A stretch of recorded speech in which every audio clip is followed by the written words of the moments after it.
National conference को हमारा vote जा नहीं सकता है। ये उंगली कटेगी वहां नहीं जाएगी। ये लाल झंडा जो है ये खूनी झंडा है, इसमें कश्मीरियों का खून है, कत्ल है, वो सवाल ही पैदा नहीं। अगर फारूक उमर अब्दुल्ला साहब इतने कॉन्फिडेंट थे कि वो चारों सीटें जीतेंगे, तो क्यों नहीं उन्होंने कांग्रेस को सेफ सीट दी फर्स्ट या सेकंड? उन्होंने चौथी क्यों दी उनको? क्योंकि चौथी बीजेपी के लिए रखी हुई थी। यहाँ एक कांग्रेस है जिसका न माजी है बीजेपी के साथ, न आने वाला काम होगा। एनसी उन्होंने बीजेपी के साथ काम किया है, पीडीपी ने काम किया है, मैंने भी काम किया है, बाकी सब आप इस चीज को एडमिट करते हैं? तो पूरा कश्मीर जो है वो आज़ादी के नारे लगा रहा था। कोई आज बोले गुप चुप नहीं लगा रहा था, सब के सब लगा रहे थे। 100 का 100% जो है। अलबत्ता दो नहीं थे, एक ये अब्दुल्ला खानदान और मुफ्ती खानदान, ये दिल्ली के साथ मिलकर लोगों को मार रहे थे। उन्हीं का इनको ये इनाम मिल रहा है इतने साल। नेशनल कॉन्फ्रेंस ने महराज मलिक के खिलाफ फतवा दिया। जब वो हुआ, कुछ उन्होंने बयान दिया होगा तो इनके पार्टी ने बोला कि अच्छा लगता है किसी को बाहर आने की जल्दी है, और जब असेंबली में दूसरे दिन गुस्से वहां पर फिर उसको रिलीज करो। सो ये जो ये ड्रामा है, झूठ है, यहाँ इतना एबेंडेंस है इसका। जो हमारी नेशनल कॉन्फ्रेंस है पूरे इंडिया में एक चीज पर नंबर 1 है कि ये कन्विंसिंगली झूठ बोलते हैं। एक नरेटिव सेट किया गया, जिस तरह से आपके लिए भी एक नरेटिव सेट किया गया था जब 2014 में आपने इलेक्शन जीता कि आप मोदी के एजेंट बन के यहाँ पर आए, लेकिन आपने जीता इलेक्शन। फिर और जब आप मिनिस्टर बने और आपने असेंबली के ऑन रिकॉर्ड कहा कि मोदी मेरा बड़ा भाई है, अगर वो नहीं होता तो मेरे को पासपोर्ट नहीं मिलता, तो मैं बच्चों से नहीं मिल पाता। तो उसके बाद फिर भी आपने उस लेयर में इलेक्शन जीता जब नेशनल कॉन्फ्रेंस कश्मीर को स्वीप कर गई। तो इसको कैसे देखते हैं? आपके फादर के एसोसिएशन के वक्त भी एक नरेटिव सेट किया गया था, चाहे वो अखबारों के जरिए किया गया था, आज सोशल मीडिया है, तब अखबार थे। तो कैसे देख रहे हैं कि कश्मीर में अगर आप शुजात बुखारी साहब की बात करें, उनकी किलिंग्स के लिए भी जो है वो एक नरेटिव सेट किया गया था। तो कैसे देखते हैं आप, जो कश्मीर में अगर किसी को आपको टारगेट करना है तो आप नरेटिव सेट करते हैं, तो क्या कैसे देख रहे हैं? देखिए, मैं आपको बात बता दूं, नरेटिव कोई पार्टी सेट नहीं कर पाती है जब तक इसमें बीजेपी का हाथ ना हो। और मैं उनके खिलाफ ना तो कोई एलिगेशन लगा रहा हूँ ना कुछ लगा रहा हूँ, लेकिन बीजेपी बच्चा नहीं है। उन्होंने 3 इलेक्शन जीते पार्लियामेंट के और असेंबली के दर्जनों जीते। क्या उनको नहीं पता थी कि जिस किस्म की वो हरकतें कर रहे हैं, वो ग्लोरीफाई कर रहे हैं नेशनल कॉन्फ्रेंस को मेनली, और किसी हद तक पीडीपी को? उनको नहीं मालूम था, वो बच्चे हैं। यानी कि आप कहना चाहते हैं कि जो अगर यहाँ 42-43 सीटें मुझे भी बोलने को मिले, जो फिक्स मैच आपने राज्यसभा में देखा, जो एक्सपोज हो गया, ये फिक्स मैच बहुत पुराना है। ये वेव शेप जो है, मतलब कयामत में ये वेव नेशनल कॉन्फ्रेंस की नहीं आती, वो आपको भी पता है। इसको बनाने वाले वो इनके साथ हैं। मैं नहीं कह रहा हूँ सारे, लेकिन part of BJP certainly helped him. Tell me one thing, मैं 2-3 सवाल पूछूं। याद है आपको इलेक्शन से पहले ईडी रोज आती थी, फारूक साहब को लाया, जी जी, पकड़ा तो कभी नहीं लेकिन लोगों के सामने देखो जी, बीजेपी उसको रोज बुला के लेती है। शायद महबूबा जो को भी एक बार बुला के लेंगे, उनकी मदर को लिया था। ईडी वाले कहाँ गए? गायब हो गए, जमीन खा गई, आसमान खा गई, हैं कहाँ? आप बताइए ना तो कहाँ फिर है? कश्मीर के लोगों को ये समझ नहीं, इतने सालों से टर्माइल में बाहर निकल कर, तो इमोशंस में देखो, I tell you one thing, यहाँ 99% मुस्लिम्स रहते हैं, ठीक है ना? तो और एक बात आपको मानना पड़ेगा, जो हमारी नेशनल कॉन्फ्रेंस है पूरे इंडिया में एक चीज़ पर नंबर 1 है कि ये कन्विंसिंगली झूठ बोलते हैं, और हमारे लोग कन्विंसिंगली सादे भी हैं। कुछ तो हमारे लोगों की भी गलती है, to be very honest with you. इनको 70 साल से वोट नहीं डालना आता है, चाहे मैं हूँ चाहे आप हूँ। We have not been able to elect a leader who will get us out of all this। तो उसमें क्या करें, वो जो है, बट ये उनके बगैर सवाल ही पैदा नहीं होता है। देखिए सजाद साहब, जब आपने बाइकाट का जो है वो इलेक्शन का किया, जाहिर से तौर से बात है उंगलियां उठी, और इसी कमरे से आप लाइव कर रहे थे कि आपने बाइकाट किया, you are agent of the BJP. लेकिन 8 वोट मिले, 8 आपका निकालकर 7 है, 4 तो पोल हुई, 3 जी जी।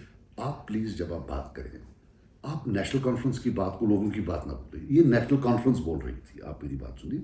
लोग वही पे बात कर रहा हूं, तो नेशनल कॉन्फ्रेंस का बोलिए, don't make it another thing कि जैसे लोग बोल रहे थे। सिंपल स्ट्रेट फॉरवर्ड है, हमने सवाल ही पैदा नहीं होता है। मैंने पहली, और बीजेपी को छोड़ दीजिए, नेशनल कॉन्फ्रेंस को हमारा वोट जा नहीं सकता है। ये उंगली कटेगी वहां नहीं जाएगी। ये लाल झंडा जो है ये खूनी झंडा है, इसमें कश्मीरियों का खून है, कत्ल है, वो सवाल ही पैदा नहीं। लेकिन सिद्धार्थ साहब, एक बात है ना कि अगर आपका 8वां वोट निकाले तो 7 है, जाहिर से तौर से बात है नेशनल के भी जो कम से कम 2 पड़े हैं, वो तो बता रहे हैं हमने दिया नहीं है। ये क्या सियासत है? फिर सुनील शर्मा जो हमारे एलओपी है, रोज जो है वो झगड़े हो रहे हैं, उनके पुतले जलाए जा रहे हैं। वो देखो, आप मेरी बात सुनो, जहां तक नेशनल कॉन्फ्रेंस, ये फिक्स मैच है, आपको क्यों नहीं समझ आ रही है? मुझे नहीं पता थी ये क्या होगा।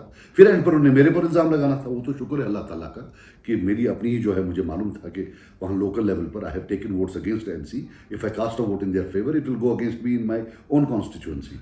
तो ये तो मेरे पर उंगली उठा देते हैं। ये फिक्स मैच है, टोटल फिक्स मैच था। 3 आपके। मुझे आप एक चीज़ बताओ, अगर फारूक उमर अब्दुल्ला साहब इतने कॉन्फिडेंट थे कि वो चारों सीटें जीतेंगे, तो क्यों नहीं उन्होंने कांग्रेस को सेफ सीट दी फर्स्ट या second? If he was confident he was going to win all four, तो एक या दो थे, उन्हें चौथी क्यों दी उनको? क्योंकि चौथी बीजेपी के लिए रखी हुई थी। नहीं सजाद साहब, मुझे एक बात समझ नहीं आ रही है कि जो 7 का आंकड़ा है, फिर इसका मतलब है कांग्रेस और पीडीपी ने भी वोट दिया है।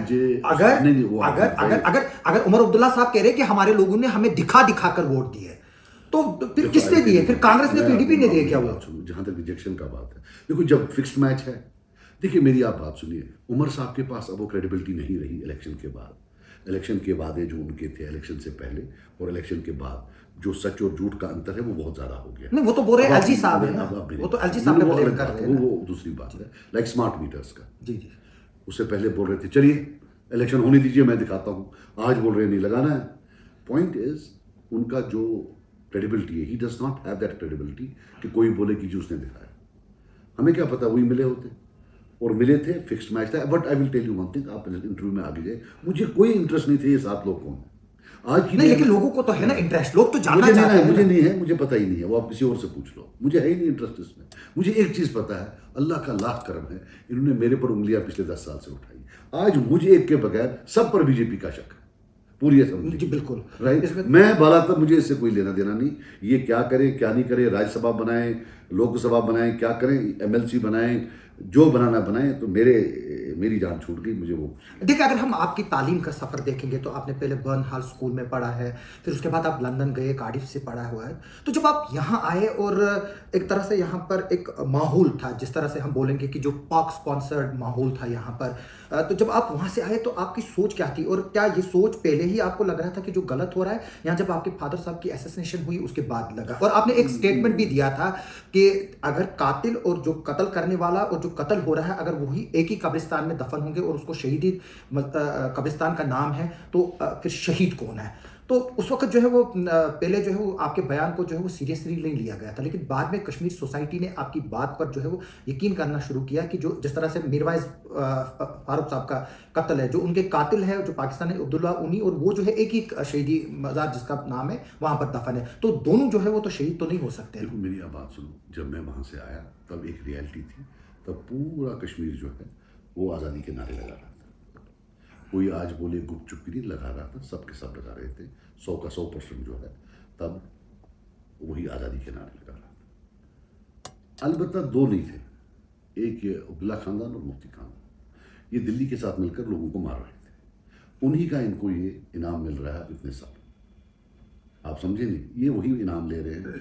अब लेकिन बीजेपी तो बोलती है ये आतंकवादियों को बेच देते, ये तो फिक्स्ड आतंकवादियों मैच को है ना support यार, कर क्यों नहीं रहे हैं। समझ रहे हो? फिक्स्ड मैच है, वो जब बोलेंगे लोग बोलते हैं अच्छा, उनको भूल जाता है, लोग भी तो बेचारों की मेमोरी शॉर्ट है। फिक्स्ड मैच है ना, मान के चलो फिक्स्ड मैच है। वरना क्या आपको लगता है अगर दिल्ली को नहीं चाहती है आते तो ये आते?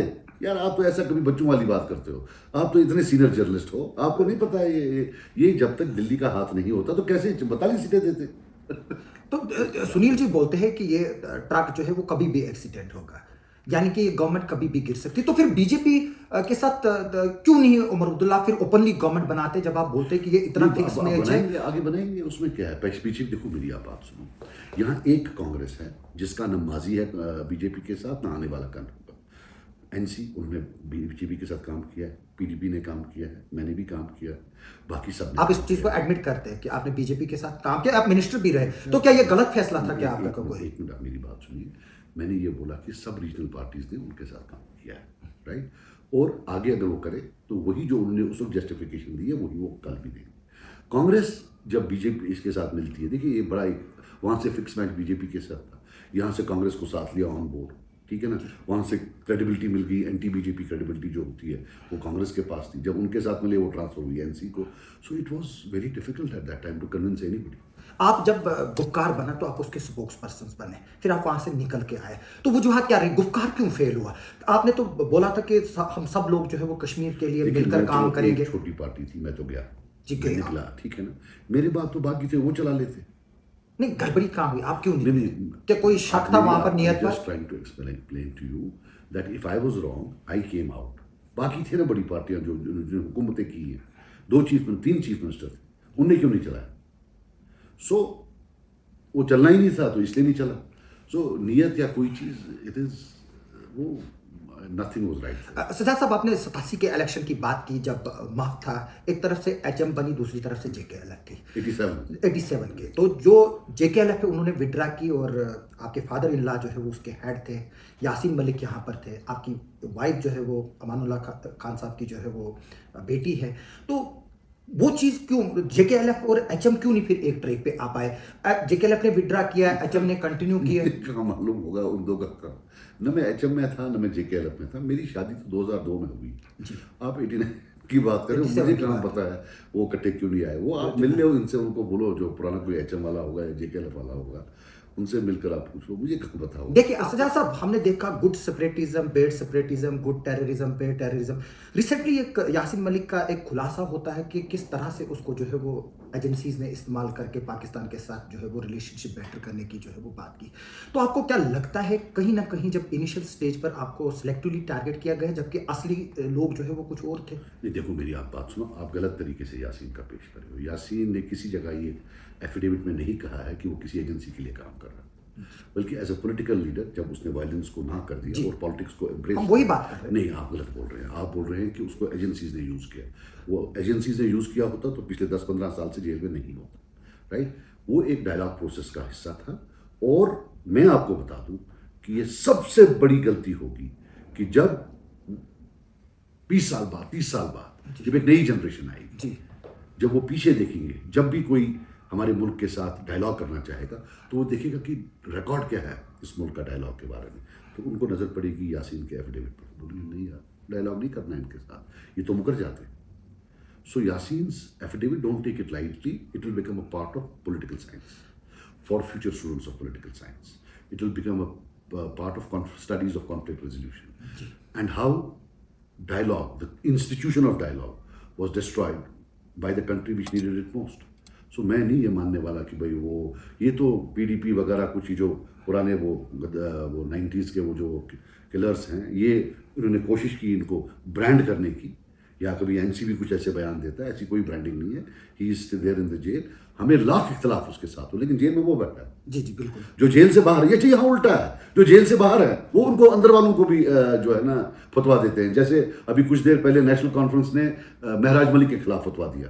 जब वो कुछ उन्होंने बयान दिया होगा तो इनके पार्टी ने बोला कि अच्छा लगता है किसी को बाहर आने की जल्दी है, और जब असेंबली में दूसरे दिन गुस्से वहां पर से उसको रिलीज करो। सो ये जो ये ड्रामा है, झूठ है, यहाँ इतना एबंडेंस है इसका कि now it's so difficult to make a lie from a truth. It's so difficult because we are swimming in this sea of lies. Sajjad साहब, आपने पिछले दिनों असेंबली में एक डिमांड की जो कंट्राडिक्टरी जो है वो बीजेपी के एजेंडा के अगेंस्ट जाती है, यानी कि जो यहाँ के प्रिजनर्स जो प्रिजनर्स उनके हैं जो बाहर है जम्मू कश्मीर के प्रिजनर्स, आपने उनकी वकालत की क्या? तो नहीं करूँ तो क्या नहीं करूँ? बीजेपी भला मारो यार, उनको हमको क्या लेना देना उनके साथ। एक कांड तो उन्होंने किया ये फिक्स्ड मैच करके। नहीं, मैंने आपको इसलिए बताया ना क्योंकि जो ये नेशनल कॉन्फ्रेंस है या पीडीपी है वो आप पर उंगलियां उठा रहे नहीं, आप तो बात वही कर रहे हो ना, अभी तो वही कर रहे हो ना, अभी तो वही कर रहे हो, अभी वही कर रहे हो ना। उनका एजेंडा है बाहर, मैं रहा हूँ, मेरे लोग बाहर रहे। जब अभी 2019 हुआ, मेरे लोगों को बाहर भेजा जोधपुर, मेरे लोगों को भेजा जयपुर, तब कहाँ था बीजेपी वाला? इनके लोगों को तो इधर ही रखा। वो आप नहीं देखते हो? आप भी अपना काम अच्छी तरह से किया करो ना, उठ के आके सवाल पूछते हो, पता हो कि नहीं, वो तो मैंने देखा। तो किसके लोग बाहर भेजे? हमारे लोगों को बाहर भेजा, जोधपुर, जयपुर, हमें पता है ना, हमारे लोग वहां रहे, मेरा फादर वहां रहा है, इनको क्या पता है? इनके फादरों ने तो भेजा है बाकी के फादर्स को, बाकी के भाइयों को, बाकी के बच्चों को, वो तो हमें पता होगी ना दर्द क्या है। सजाद साहब, आखिर पर यह सवाल कि जो उमर अब्दुल्ला की गवर्नमेंट है जिसको 1 साल से ज्यादा हुआ है, आप इसको कैसे देखते हैं? और जो डिप्टी सीएम पर जो है वो अब सवाल उठा रहे जा रहे हैं, थोड़ा I will just tell you about the government. It's a total waste of time, a total failure on fronts. End of the story. चलेगी कि नहीं चलेगी? मुझे क्या लेना देना, चले ना चले, चलेगी तो चले, नहीं चले तो ना चले, अपना क्या करेंगे। अब उनको लोगों ने तो वोट दिए हुए हैं 5 साल के लिए, चले तो बेहतर है। और जितना ज़्यादा चलेंगे उतना एक्सपोज भी हो जाएंगे लोगों के साथ। अल्लाह करे पूरे 5 साल चले, ये बीजेपी वाले कोई नया ड्रामा ना करें, फिर मैच फिक्सिंग पार्ट 2 में। थैंक यू सजाद साहब। ये थे सजाद साहब हमारे साथ, इन्होंने बात की और इन्होंने खुलकर बात की, और इनको उम्मीद है कि जो पिछले हुए घर हैं, यानी कि जो डिवाइडेड लाइन के बीच जो दोनों तरफ से खानदान हैं जिनके बीच में दरारें पड़ी हुई हैं और ये मिल नहीं पा रहे हैं, जो मिसाल ये खुद भी है, इनको उम्मीद है कि एक वक्त आएगा जम्मू कश्मीर में जब अमन होगा तो जो खानदान जो 2 बिछड़े हुए हैं दोनों डिवाइडेड लाइन के, वो एक होंगे। आप सबका सुनने के लिए और देखने के लिए बहुत बहुत शुक्रिया।